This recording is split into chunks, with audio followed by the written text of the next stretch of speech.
The calls started early today. People wanted to talk to me about the science and the trap of vaccine savior thinking. I listened and answered questions and took notes. We also discussed distribution equity issues if there is a vaccine. What do we do if no vaccine rescues us? This was the conversation I found myself having with some epidemiologists, scientists, doctors, and engineers. It felt too early in the morning for that conversation. These people were too calm about it.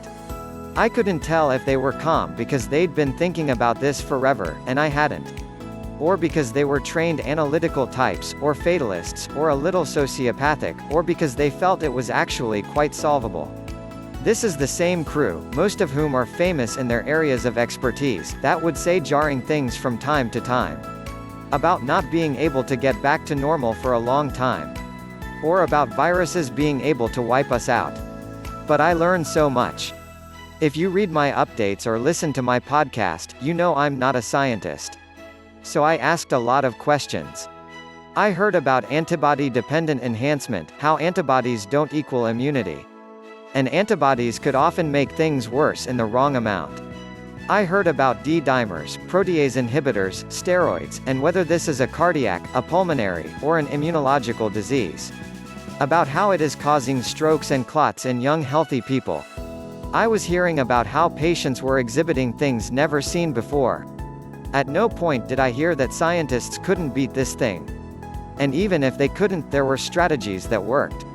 Even the most pessimistic mind seemed to believe that 10 years out we will look back and know what worked. But for now, there are scenarios. The first scenario is the development of a safe and effective vaccine sometime in 2021. There are a lot of moving pieces to create a vaccine, and make sure it's safe, and to produce enough and distribute it. There are promising trials, too numerous to mention.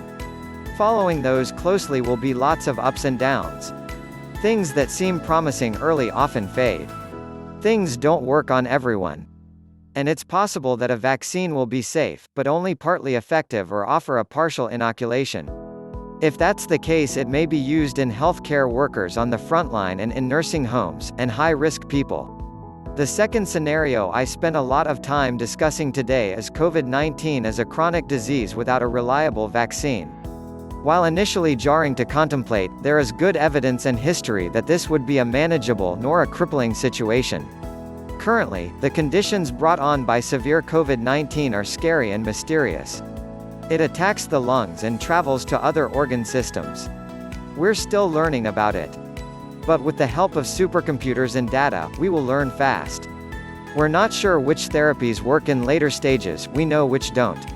But we have good anecdotal evidence that they work to reduce the viral load and lethality if given early. We are quickly learning what is causing our immune systems to react. There's evidence that it's the level of D-dimer in the body. In fact, it may not be the severity of the strain but the peculiarities of our own immune systems which could determine the severity of the virus. So while antibodies may be the most effective treatment, it may in fact be things which prohibit the virus from replicating in our body. That's the key, if we can do it early. Biologics, protease inhibitors, or even steroids could be effective.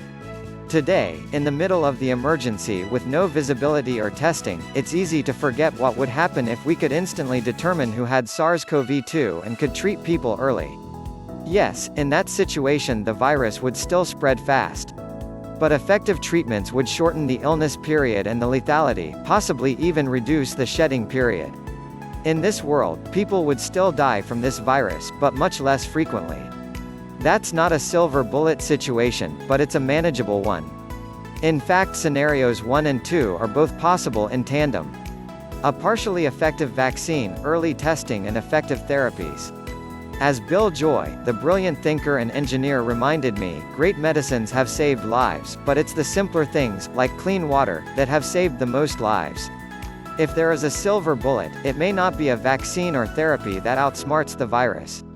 There's a third scenario where the virus is destroyed completely by something far simpler, a reusable, cleanable, highly functional and nearly free mask. Viruses can't survive with nowhere to go. Cutting the virus off at the pass may be simplest done by never letting the droplets get into the air. The more some think about the third scenario, the more the first two become less scary and less important. We have learned the daunting power of exponential math when it comes to infection rate or R0, R0. At an R0 of 2.3, one person spreads COVID-19 to an average of 4,100 people in 10 generations or circulation cycles. At 1.3, it's only 14. At 3.3, it's 153,000 people. But what if you reverse that? If high-quality masks were ubiquitous, and 1,000 people have COVID-19 and the R0 is 0.9, after 10 cycles, it reduces itself to 350. But at 0.8, it's only 107. At 0.3, after only 6 cycles, the virus is virtually stopped. The math is just an illustration. But it's been effective in Hong Kong. And with the shortage of N95 masks and the homemade mask fad, that doesn't seem in our possibility set right now. But it is. It is if we can make enough and distribute to everyone. In this third scenario, lots of things, compliance, culture change, fit, ubiquity, fashion, ease of use, breathability, and equitable distribution, are all factors. Even if you don't welcome the idea of wearing a mask for a period of time, and I would argue, why not, the larger point is we are not powerless in the face of this virus. We have science, ingenuity, and collective action. Social distancing works, but it's a temporary answer. Lack of testing will haunt us, but it will be solved.